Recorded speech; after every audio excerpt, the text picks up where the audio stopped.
Hello, welcome back to my YouTube channel. Merry Christmas and Happy New Year to everyone, and welcome 2021. Our topic today is two motor pump controlled manual and automatic. Mostly these two pump is using and two big manufacturing. So I explain to you the schematic diagram, how it's work, and how to install wiring installation. I show you my schematic diagram. I make ready. See, this diagram here, two motor pump, schematic control diagram, manual and automatic operation tutorial part 4. We are part 4 now. So as usual, always power on. I like this one because so that you know if there's a power in the circuit. So this circuit, I put number already. One. I put the numbering already, going to the selector switch and going to the overload indicating light, selector switch, pump 2, motor pump 2 control, and going to the overload pump 2. When you put in manual mode, this magnetic contactor one automatically energize, and this M1 auxiliary contact normally open will close, and the indicator light showing the motor is on. Because I connect already here. This is a neutral. I use neutral is a white wire. I connect already. So when this one is overload, trip, this motor is trip, this one is open, changes contact to this one trip, this open, but this normally open will be closed, change contact. So the OL1, the motor pump 1 showing overload. So same procedure to motor pump 2. When you put in manual, this magnetic contactor motor control pump 2, this energize and showing the indicating light is on. That means the motor control pump 2 is energized and will run. Same to pump 1 here. The oil, that means overload, is light is energized too. When this one is trip or overcurrent, this one open, this open, stop the motor. So showing the indicating light, this will be, the contact will change to close. The circuit is going through here, contact here. The overload 2 is the circuit is going there, so that means showing there is a fault problem from the pump 2.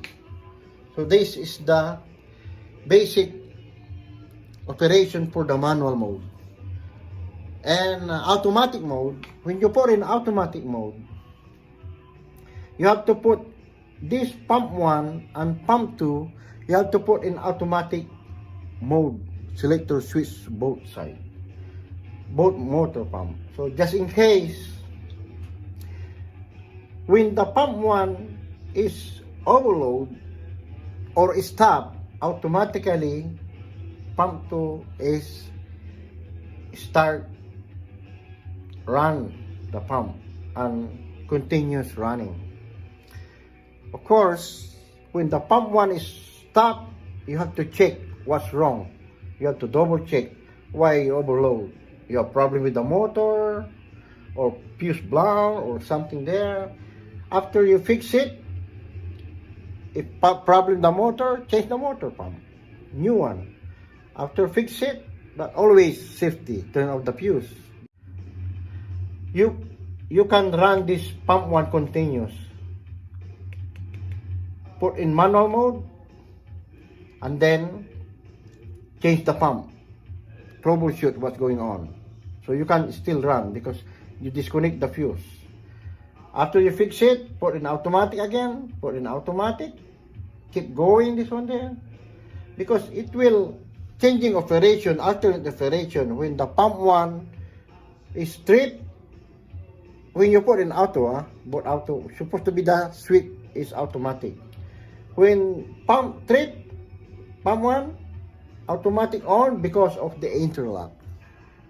This interlock, when this one is running in automatic mode, because this, when this one is automatic mode is run, the pump 2 doesn't run because the normally close contact for M1 here, normally close for contact 1 here is when it was energized, this one will be open. So this one, pump 2, that means doesn't run because this one is open, right? It's in automatic.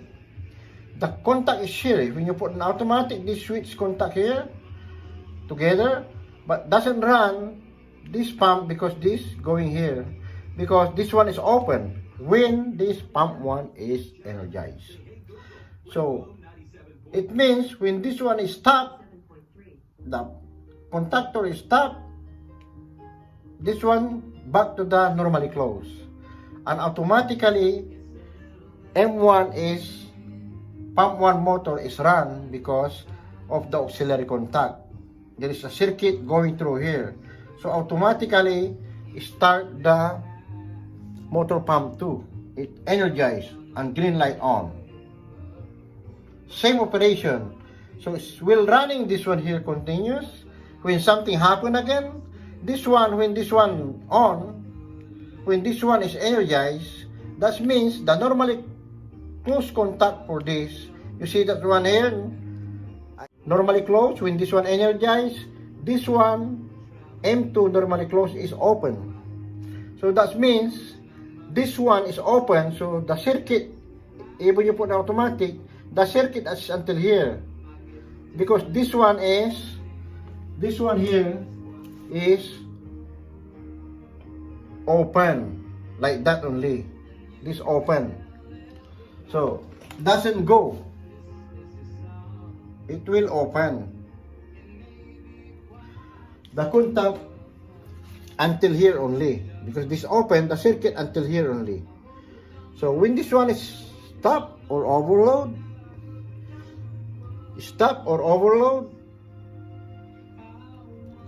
the normally close M2 suddenly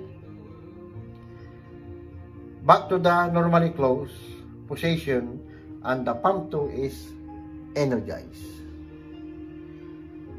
and continuous circuit. Pump 2, pump 1 is run again.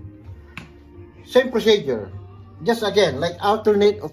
You can see here all of this operation, this motor control design is mostly we use this in manufacturing, big manufacturing, the water, big tank or chiller room.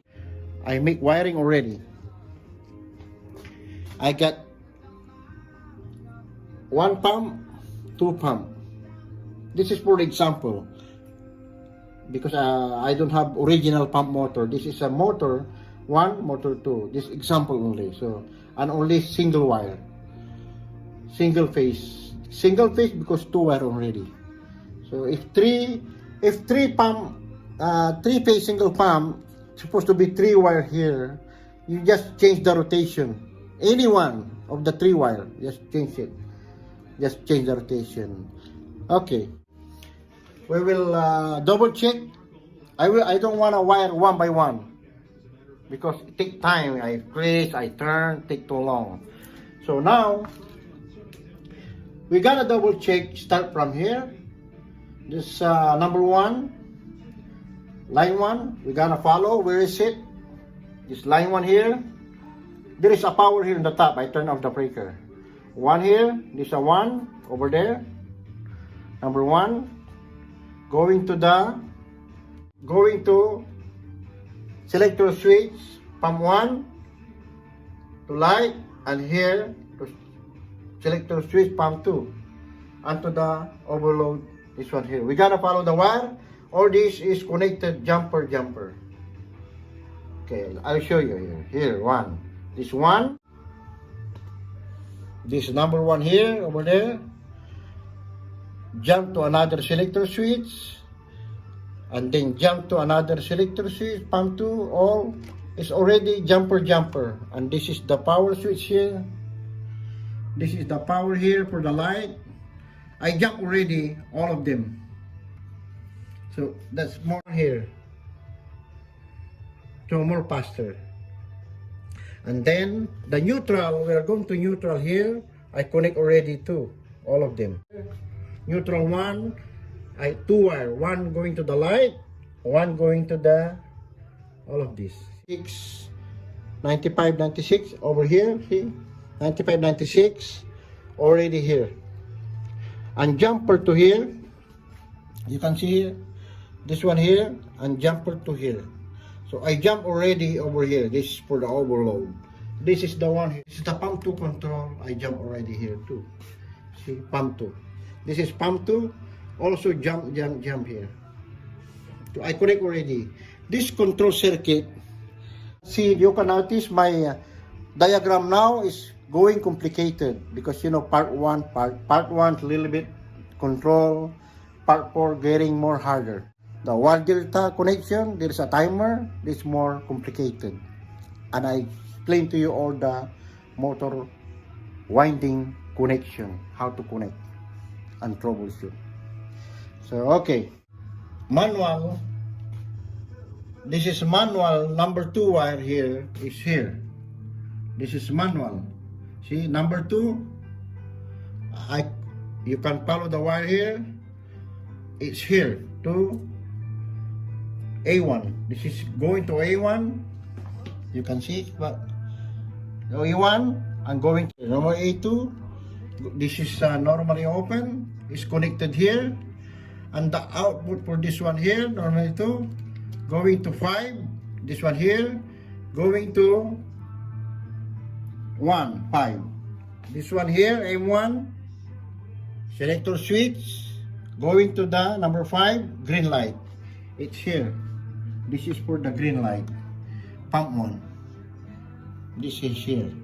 Pump 1. That's the one. Pump 1 green light. So we are done here. This one we are done here. And we go to pump 2. Manual. Number 6. This is number 6. I explain to you manual first.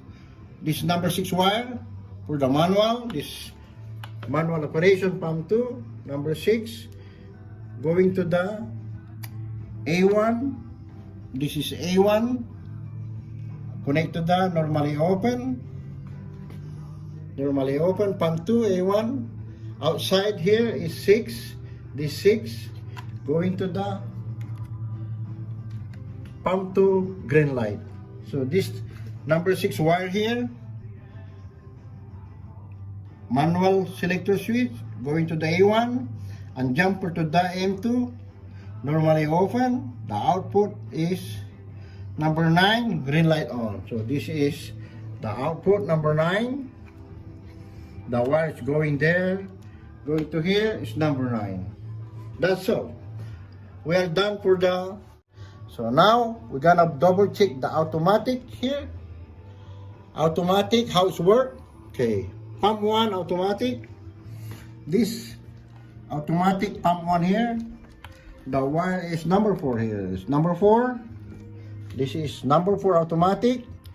Going to the normally closed contact. For the normally closed, connected to the normally contact. For M2. This is the M2. Because this is the interlock. So this number 4 here over there. Going to here. We're gonna follow the wire here. Going to M2. Normally closed. You can see here, normally close. The output normally close is number 2 wire. This is number 2 wire. So the output is number 4. The output of normally close number 2 here. Oh, no more faster here. And then it's there. to the normally off one. That's the one here. Okay, so we are done for this automatic selector switch and motor pump 1. So we are going to motor pump 2 automatic. We will put the wire here, connect to the M1 normally closed output to this automatic manual. The wire here is, what's number here? Number 8. So this number 8, see here, I put behind here, number 1 automatic, number 8, the wire number 8 there. We gotta follow the wire, where it's going to pump 1, you can see here, normally closed. Normally closed. This side normally closed, is number 8, okay. Over here, M1, we'll go here. Okay, automatic. The output of M1 is 6, right? Okay. Yeah, M1 here, 6. So see here, number 6.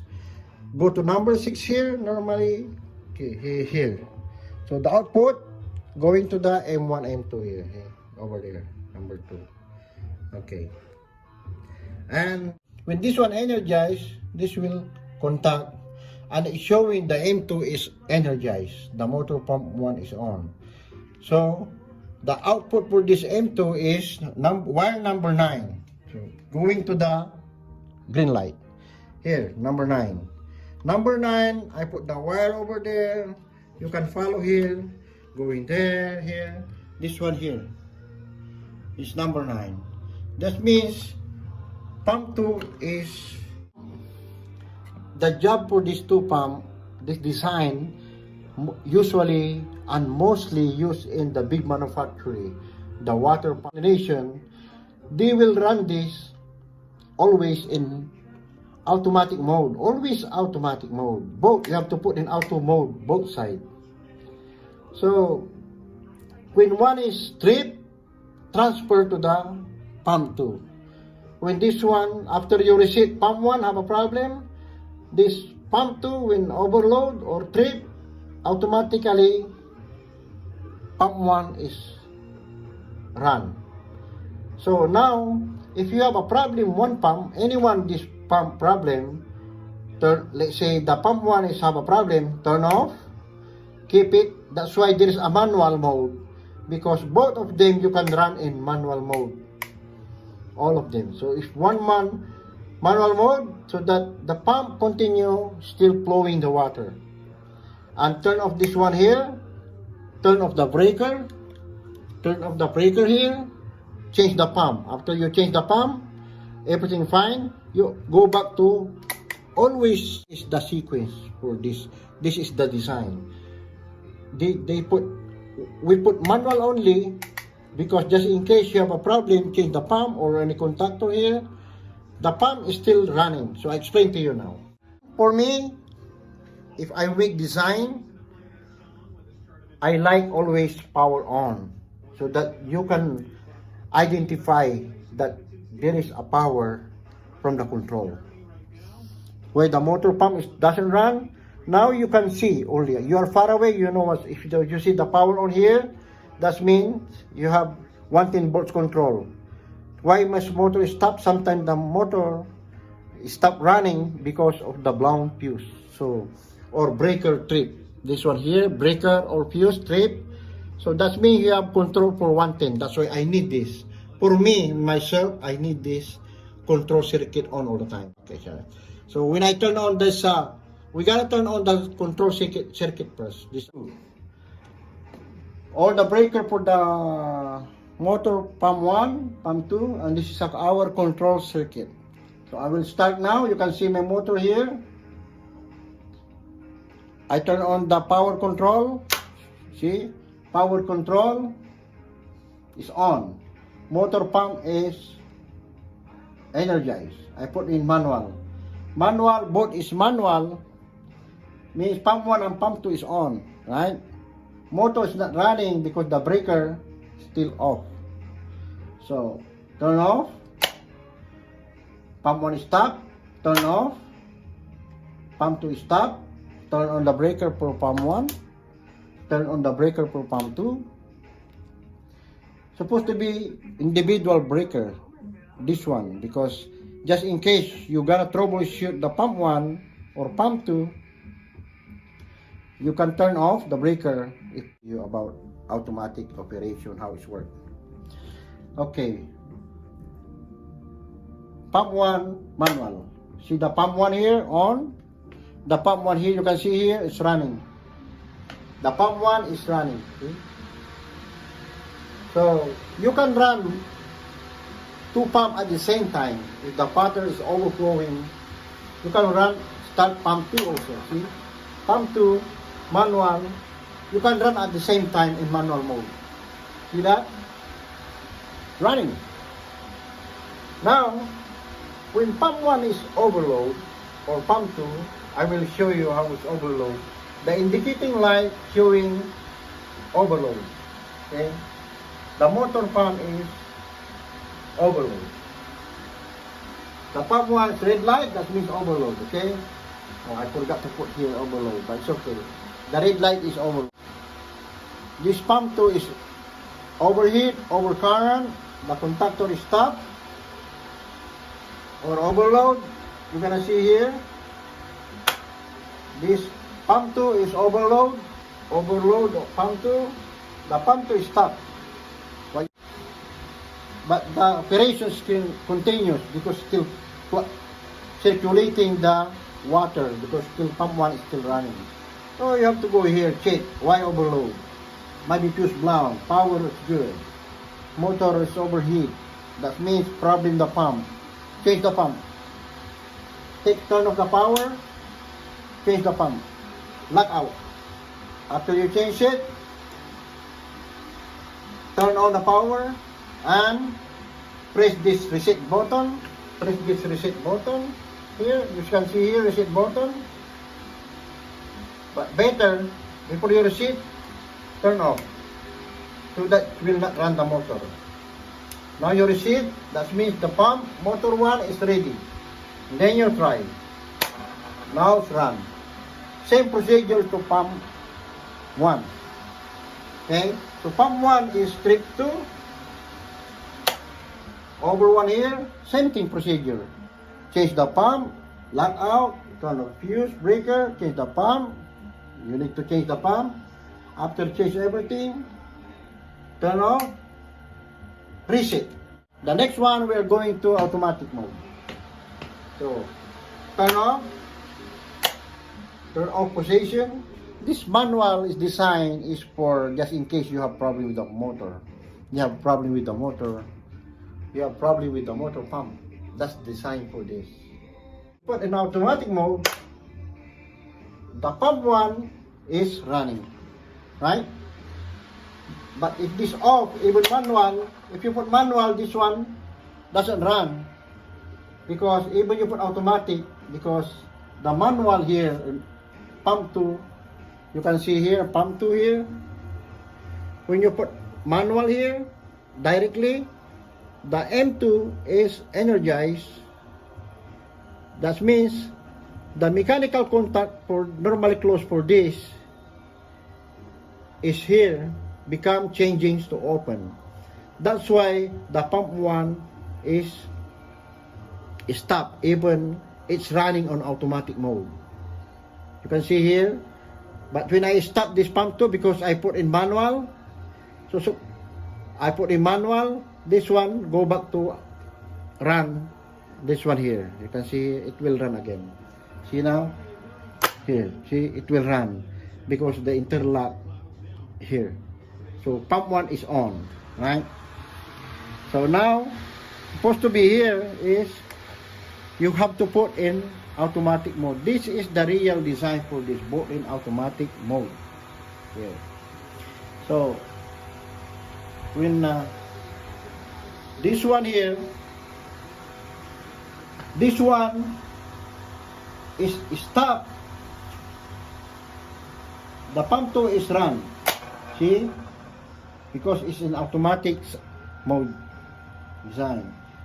You put back, doesn't run, right? Because the pump 2 is running. When you turn off, pump 1 is automatic. Right? I explained to you everything so that you will know what kind of design this one. It's very nice. I like this. Okay? And now you put back. Okay. And now I don't touch the selection switch. I will stop only. So now, alternate operation. The operation is only one pump running. I don't touch the selector switch. Only the contactor. The contactor, I press the stop here, the red light here. Pump 1, stop. Automatic run here. Look. This one is running, my pump. This one, pump 2 is stop. You're gonna see this one is start. I stop. The pump 2 is start. Running. Our pump 2 is running. Pump 2 is stop only. Because it's not overload. Only stop. Sometimes happen like that too. Only stop. See? Now running. So, same sequence. When pump 2 is stop also, because sometimes only the blown fuse, it will not directly reset the overload here. Sometimes just click or blink the power. So sometimes here is stop also. Pump 2 is stop. See? Stop. Pump 1 is energized. You see that there? Energized too. Right? Okay, we are going to tripping coil. I explained to you also. You can see here, notice here, the pump 1 is running. When red light is on, that means overload. Right? So, this overload. So I will trip this pump 1 here, this one light on, transfer run over here. Okay. Pump 1 is overload. The pump 2, the pump 1 overload, that means pump 1 is stop. Automatically start the pump 1 in automatic. See that one? Pump automatic. So you have to check what's going on here. Why the pump stop? Why wrong? What's wrong? Blown fuse. Because sometimes the motor pump problem here might be shorted. If shorted connection, shorted winding, sometimes only stop the contactor, or sometimes doesn't trip the breaker. The fuse will blown or breaker trip. That's why. So, and then you have to check, fix. After you reset, everything fine, nothing wrong. Check the winding, tester, if motor grounded or burned or single circuit, single winding, the motor winding. And then, if everything fine, reset. Press the button reset. This overload, disable, and go back to ready operation. Look at this. And reset. Disappear. So that means nothing wrong. Sometimes happen like that. Nothing wrong. That means keep going running. Keep running pump 2. After pump 2, about 1 week, 2 week, 1 month, keep running. Sometimes happen this pump 2 again running. Overload again. Transfer to pump 1. You see? Overload again. Automatic transfer to pump 1. Running. You see the motor pump here? Running. Pump 1 is running. Pump 2 is overload. So, same procedure what I explained to you in pump 1. Same. Explain, fix, what's going on. If motor fine, problem, change the motor. If everything fine, check the winding. The next video, I explain to you how to troubleshoot the motor, or I make video for how to check the motor winding, shorted or grounded. I think in my work. It's in my work. If I get the motor burned, shorted, I make video and I download in the YouTube so that you understand how it works, how to troubleshoot and check. Okay. Everything fine, you reset. Press the reset button. This one disappear. This one disappear. I reset. No more. No more overload. That means ready to go. When pump 1 is something wrong again, same procedure. Stop again. See? Overload again. Pump 2 start again. That's why automatic operation. Automatic. And you go. Sometime a month, a year, no problem. Sometime. So, this design, they put manual and auto. for only purpose for this.